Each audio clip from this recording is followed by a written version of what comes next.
上野ありさです。1919年12月21日生まれで、東京都生まれで、親の転勤で幼稚園の時に、これ実は知られてないんだけど、大阪に住んでたことがあります。小学校1年生の時に東京に戻ってきて、そこからずっと東京です。今は多分知ってくれてる方も多いかなと思うんですけど、フィグ&バイパーというお洋服のクリエイティブディレクターを2011年からやってるので11年目になります。そちらが一応メインのお仕事で、その他にもコンテンツクリエイターとしても YouTube だったり Instagram だったり、ソーシャルメディアやっていて、あと DJ のお仕事も、しています。今ちょっとコロナとかで活動が減っちゃってはいるんだけど、音楽のお仕事もしっかりやっています。あとなんだろうな、結構いろいろやってんだよなあとは最近だとオブソブっていうセルフケアブランドのジャパンディレクターをやったりとか、結構幅広くできることは全部手をつけてる感じです。今の仕事に至るまでの経歴は、まずフィグ&バイパーに関しては、大学在学中にもともとフィグを作るメンバーの方からデザイナーやらないみたいな感じでお声掛けいただいて、その時服の知識も何にもなかったんですけど、お洋服に興味があったし、大学では英語専攻してて、その時まだ大学3年生とかだったのかな。で将来どうしようみたいな感じだったので、雑誌とか出てたので、その時からそれもあってデザイナーやらないかっていう声をかけていただいたので、やりますって言って、そこからお洋服のできる過程とか勉強して、でブランドデビューに至った感じで、 DJ に関してはもともとすごいクラブが大好きで、音楽ももちろん大好きで、結構クラブによく行ってて、友達の DJ に私も回したいみたいな感じで教えてって言って弟子入りして、もう毎週クラブのオープン前とかに練習させてもらったりして、そこから最初は20歳のお誕生日会で初お披露目みたいな風になって、でそこから結構趣味で友達のパーティーとかで回させてもらってたら、お仕事が増えていくような感じになったので、最初はもともと趣味で DJ は始めました。もともとファッションも音楽もすごい好きで、やっぱり17歳から雑誌、ギャル雑誌に出てて、お洋服ともすごい近いところにあったし、自分がすごい好きだったっていうのもあって、ただ多分古着との出会いで結構もっとファッションが好きになって、それまではトレンドを追いかけて、いかにギャルでとかそういうことしか考えてなかったけど、いつだろうな、本当高校3年生ぐらいでちょっと古着とかが流行りだして、そのギャルの子も古着を着るみたいなのが流行って、それですごい古着って楽しいってなって、そこからもっとお洋服が好きになって、で海外とか行くと古着屋さんに行っていろんな古着買ったりとかして、そこから結構自分の個性とかが出始めたかなと思って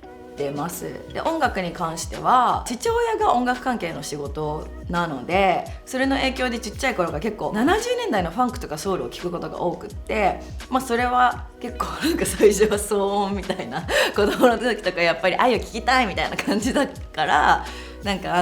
言ってんなみたいな感じだったんですけど、今やっぱ70年代のファンクソウルもすごい好きだし、親の影響は多分ちっちゃい頃に無意識のうちにすごいあるのかなと思ってて、で父親がギターもやってたから楽器もすごい近いところにあったし、あとピアノ習ってたとかそういうので、音楽の成績が学校で良かったから、多分成績いいと好きになるからそれで結構好きになったみたいなのはあって、だから音楽とファッションに関してはもう結構本当に迷いもなく昔から大好きっていう感じです。子供の頃の夢はアイドルです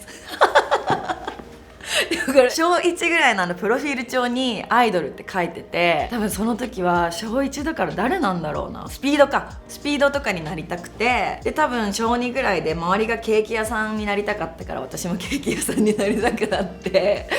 だけど正直そういうふんわりしたアイドルになりたい、ケーキ屋さんになりたいとかあったけど、で大人になるにつれて多分英語を使った仕事がしたいとか、ファッションに携わりたいとかはあったけど、子供の頃はこれになりたいみたいな夢という夢はあんまりなかったです。そういうの目は 7,8 年前ぐらいまでは袖振り合うも多少の縁っていう言葉で、その昔の人のその振り袖、着物の袖がこう触れ合うのも何かの縁なんだよって、それだけで縁があるってことなんだよみたいな意味で、一期一会じゃないけど人との出会いをすごい大事にしてたんですけど、いつの間にかそんなことしなくなっちゃってて年とともにいろいろそぎ落とされちゃって、袖振り合うも多少の縁が座右の銘ではなくなったなって今回この質問を読んで思ったんですけど、なんだろう座右の銘、今あんまりないかも。人生最高みたいな感じかなはい、楽しいです。楽しいからやってるって感じかな。モチベーションはやっぱざっくり言うとフリーランスだからどうしてもこう上がり下がりがあったりはする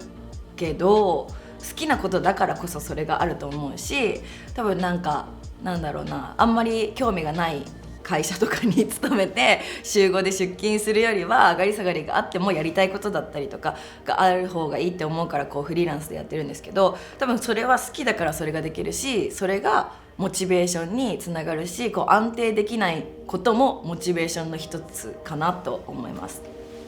嬉しかったことはやっぱり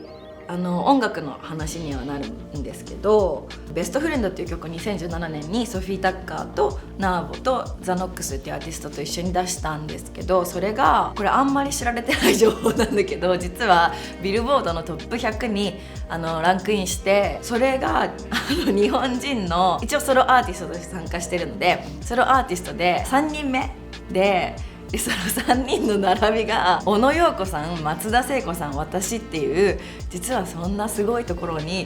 いたんですよっていうのが結構嬉しかった話ですそれがあんまりなくて、いやあるんだけど、多分その時はもう人生の終わりだみたいに思うけど、こう振り返ると全然そのおかげで今があるって思えちゃうポジティブタイプだから、あんまり失敗と認められることはないけど、なんか例えば私人生学生時代ほぼ受験してて、中学受験して高校編入受験して大学受験してみたいな、めっちゃ受験してたんだけど、高校編入する時に前の私立の学校を辞めて都立に行くって時とか、もう私の人生は終わったんだ、もう高校生にして私の人生を終わったみたいに思ってたんだけど、今思い返すとそれがなかったら、例えば雑誌にも出れてなかった、その私立の学校が厳しかったから芸能活動も禁止だったし、雑誌にも出れてなかったし、あと例えば中学受験の時に第一志望がダメでその時に電車の中で親と泣いた、もう泣きながら帰ったんだけど、どこが第一志望だとか今覚えてなくて、だからそんなもんだなと思って、だからあんまり失敗とか挫折とかは正直経験してないかもって思います。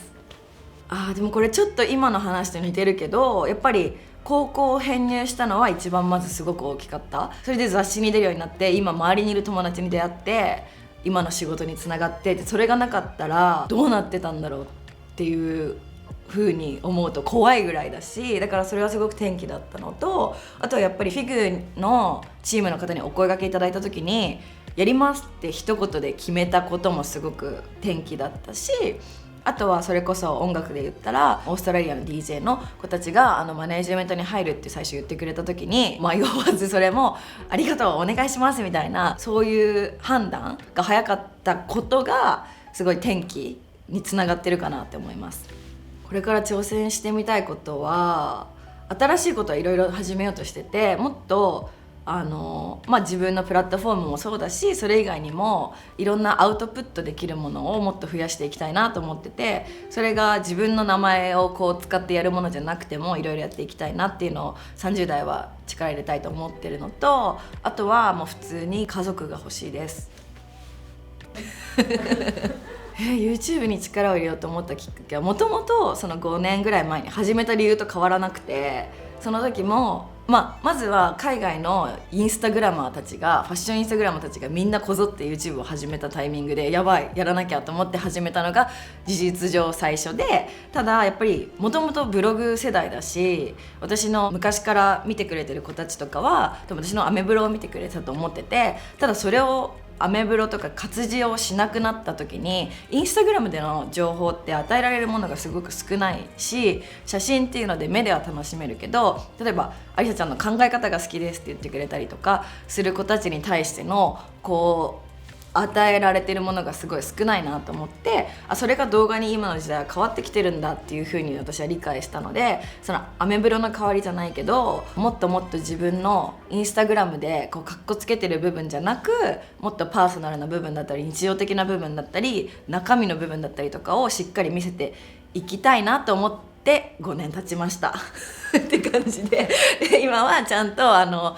チームもね、ここにいる皆さんと一緒にやっていこうっていう風になってるので、もっといろいろこう出していけたらいいなって思ってお願いしますっていう風に今回このチームの皆さんに言って、しっかり始めることになりました。はい、いつも見てくださってる方々も今日初めて見たよっていう方も、ご視聴いただいてありがとうございます。これからもっと30代の私として内面的な部分だったりちょっと活字とは違う発信の仕方にはなっちゃうと思うんだけど Vlog だけじゃなくってメイクだけじゃなくって考えてることとかも発信していきたいなと思ってるのでぜひぜひお付き合いいただけたらと思います。いつも言ってるんですけど毎週水曜日金曜日の20時頃ちょっと前後しちゃったり例外もあるかもしれないんですけど基本的には水曜日と金曜日の20時に更新するのでぜひそちらも覚えておいていただいてチャンネル登録していただけたらと思います。では今日も最後まで見ていただいてありがとうございました。よかったらもう一度言います。チャンネル登録とコメントと、高評価もお願いします。ではまた次回のビデオでお会いしましょう。バイバーイ。